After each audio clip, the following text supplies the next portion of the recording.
ഇങ്ങ് വന്നേ. എന്ത്? ഇങ്ങോട്ട് നോക്കി. ഇത് തന്നെ സ്ഥലം.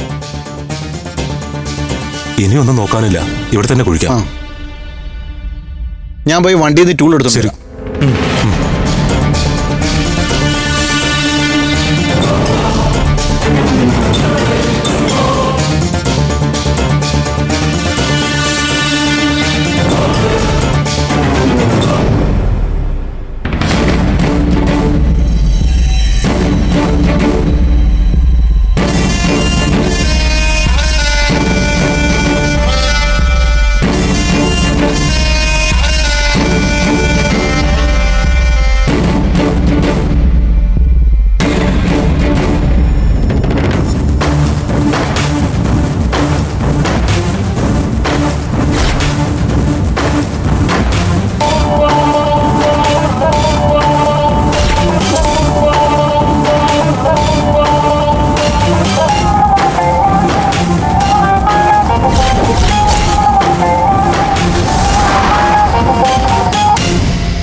പഞ്ചരത്നത്തിൽ ഞാൻ ഈ പറഞ്ഞ സ്ഥലത്ത് ചെന്ന ധൈര്യമായിട്ടൊന്ന് കുഴിച്ചു നോക്കൂ സാറേ. നിങ്ങൾക്ക് വേണ്ട തെളിവുകൾ അവിടുന്ന് കിട്ടും. ഇടവും താൻ ഞങ്ങൾ പോലീസുകാരെ പണിയെടുപ്പിക്കാൻ നിൽക്കണ്ട. എന്ത് തെളിവുകളാ കുഴിച്ചിട്ടിരിക്കുന്നത് അത് പറ. എവിടെയാണ് സ്ട്രോങ് അല്ലെങ്കിലേ കലാവതിയുടെ പ്ലാനിങ് ഒന്നും നടക്കില്ല. എൻഗേജ്മെന്റ് നടന്നൊന്നും വരും. എവിഡൻസ് നല്ല സ്ട്രോങ്ങാ സാറേ. ചന്ദ്രസേനന്റെ അതേ ബ്ലഡ് ഗ്രൂപ്പിലുള്ള രക്തം പുരട്ടിയ അയാളുടെ തന്നെ വസ്ത്രങ്ങളും രക്തം പുരണ്ട കത്തിയുമാണ് പഞ്ചരത്നത്തിൽ ഞാൻ ഈ പറഞ്ഞ മരത്തിന്റെ ചുവട്ടിൽ കുഴിച്ചിട്ടിട്ടുള്ളത്. അമൃതയെ പ്രതിയാക്കാൻ തൽക്കാലം അത് പോരെ. മതി. DNA ടെസ്റ്റ് ചെയ്ത് ബ്ലഡ് ചന്ദ്രസേന്റെ അല്ല എന്ന് തിരിച്ചറിയുന്നതുവരെ അവളെ പ്രതിസ്ഥാനം നിർത്താൻ അത് മതി. ആ റിസൾട്ടൊക്കെ വരുന്നതിന് മുമ്പ് കലാവതി മേഡം ഉദ്ദേശിച്ച കാര്യങ്ങൾ ഒക്കെ നടക്കും. മഹേന്ദ്രനുമായുള്ള അവളുടെ കല്യാണം നടന്നു കഴിഞ്ഞാൽ അവൾ നിരപരാധിയാണെന്ന് തെളിഞ്ഞു കഴിഞ്ഞാലും കുഴപ്പമില്ല. സത്യം പറ മഞ്ചാടി, കലാവതിക്ക് വേണ്ടി ചന്ദ്രസേനെ തട്ടിയത് താൻ തന്നെയല്ലേ? ഛേ, ഞാനാ? ഒന്ന് പോ സാറേ. അതിനുള്ള ധൈര്യം ഉണ്ടായിരുന്നെങ്കിലേ ഞാൻ ഇതിനു മുമ്പ് എവിടെയെങ്കിലും ഒക്കെ എത്തിയേനെ.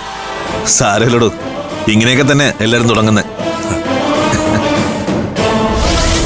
ഇതല്ലേ CSR പറഞ്ഞ സാധനം? അതെ അതെ, ഇനിയുണ്ട് ഐറ്റങ്ങള്. കുഴിക്ക്. ഇതിന്റെയൊക്കെ വീഡിയോ എടുക്കുന്നത് CSR പ്രത്യേകം പറഞ്ഞതാ. നീ വീഡിയോ എടുക്ക്.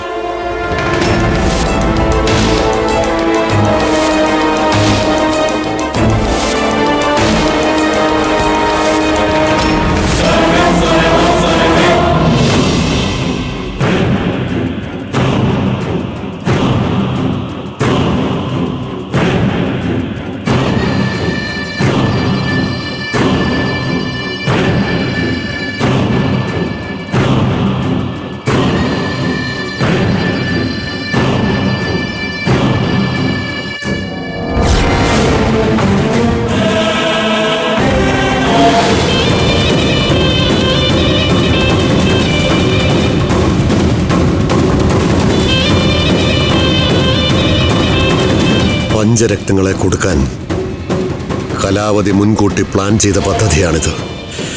ഇതെങ്ങനെയും പൊളിച്ചേ പറ്റൂ.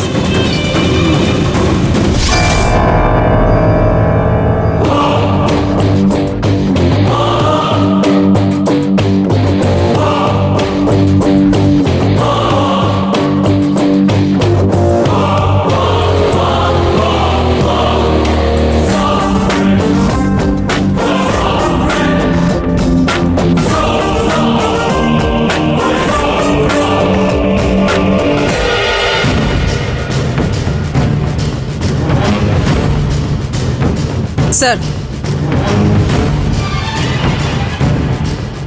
എന്തായി? ഈ വീട് മുഴുവൻ ഞങ്ങൾ അരിച്ചു പറക്കി സർ. പ്രത്യേകിച്ച് ഒരു തുമ്പും കിട്ടിയില്ല. നിങ്ങൾ എല്ലായിടവും ശരിക്കും നോക്കിയോ? നോക്കി സർ.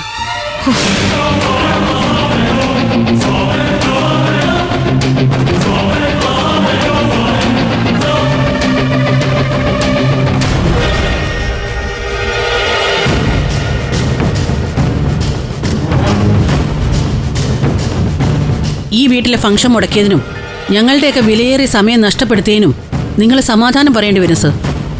നിങ്ങൾ തെറ്റായ സ്ഥലത്താണ് വന്നിരിക്കുന്നത്. പഞ്ചരത്നത്തിൽ നിന്ന് നിങ്ങൾക്കൊന്നും കിട്ടാൻ പോകുന്നില്ല. കാരണം എന്റെ മക്കളെ നിരപരാധികളാ.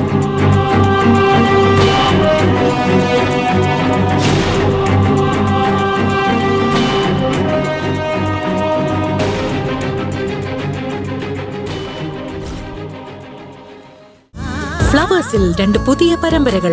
വീട്ടിലെ വിളക്ക് എല്ലാ ദിവസവും രാത്രി 8:30 ഫ്ലവേഴ്സിൽ. മഹാലക്ഷ്മി എല്ലാ ദിവസവും രാത്രി 9 മണിക്ക് ഫ്ലവേഴ്സിൽ.